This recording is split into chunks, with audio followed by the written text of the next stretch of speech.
అనుదినమన్న శ్రోతలకు మన ప్రభువును రక్షకుడై ఉన్న యేసుక్రీస్తు సరిసాటి లేని మహా గొప్ప పరిశుద్ధమైన నామం నందు శుభములు. నేడు 2025 సంవత్సరము అక్టోబర్ మాసము 8వ తారీఖు బుధవారం నాటి ధ్యానాంశము కాలేబు. యెహోషువ గ్రంథము 14వ అధ్యాయము 13వ వచనం నందు యెఫునే కుమారుడైన కాలేబును యెహోషువ అతన్ని దీవించి అతనికి హెబ్రోన్ను స్వాస్యముగా ఇచ్చాను.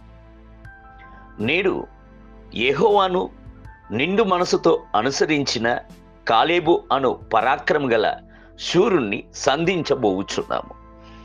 కాలేబు అను మాటకు త్రాణి గలవారు, సామర్థ్యము గలవారు, ధైర్యము గలవారు అని అర్థములు కలవు. దేవునికి బిడ్డలు అట్టి గుణాతిశయము చేత ప్రభు కొరకు జీవించవలెను, అరుదైన గొప్ప కార్యములను జరిగించవలెను. ప్రభువును నిండు మనసుతో అనుసరించిన కాలేబు మోషేకును యెహోషువకును నమ్మిక గల పాత్రగా ఉండెను. మోషే 12 మందిని ఎన్నుకొని కనాను దేశమును వేగుచూచుటకై పంపినప్పుడు అందులో 10 మంది చెడు సమాచారమును తీసుకుని వచ్చిరి. కనానులోని ప్రజలు నెఫీలీయుల సంబంధులైన అనాకు వంశీయులనియు రాక్షసులు అనియు అక్కడున్న పట్టణములన్నీయు ప్రాకారము గలదై ఉన్నవనియు కానానీయుల యొక్క చూపునకు మనము మిడతల వలె ఉన్నాము అనియు వారు చెప్పినందున ఇజ్రాయేలీయుల మనస్సునందు సొమ్మసిల్లిపోయిరి.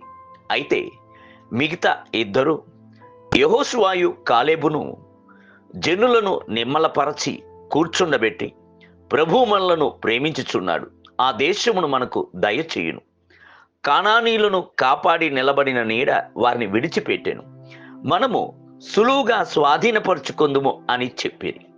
విశ్వాసపు మాటలను మాట్లాడిన వారిని గూర్చి ప్రభు మనసునందు ఆనందించెను.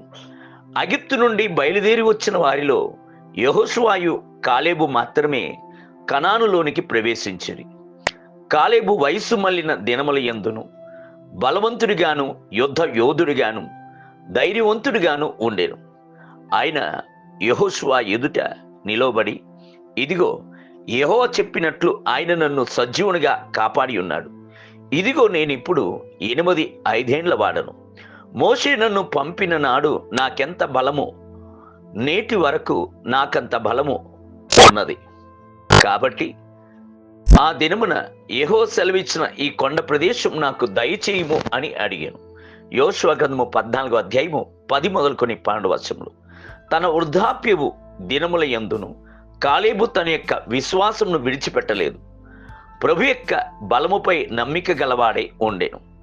కొండ ప్రదేశం నాకు ఇయ్యుము అని అడిగాను. ఆయన హృదయము లోయల యందు విశ్రాంతి తీసుకొంటకు కోరుకొనలేదు.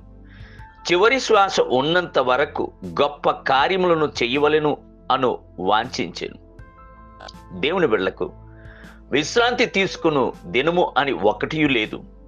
ప్రభుత్వమును ప్రైవేటు రంగమును 60 సంవత్సరముల వయసునందు వ్యక్తిగతముగా ఉద్యోగము చేయుచున్న వారికి విరామమును ఇచ్చి పంపించి వేయుచున్నది. విరామమును పుచ్చుకొనుచున్నప్పుడే అనేకులు సొమ్మసిల్లిపోవచ్చున్నారు. శరీరమునందు బలము ఉండినప్పటికీ మనసునందు నీరసిల్లిపోవచ్చున్నారు.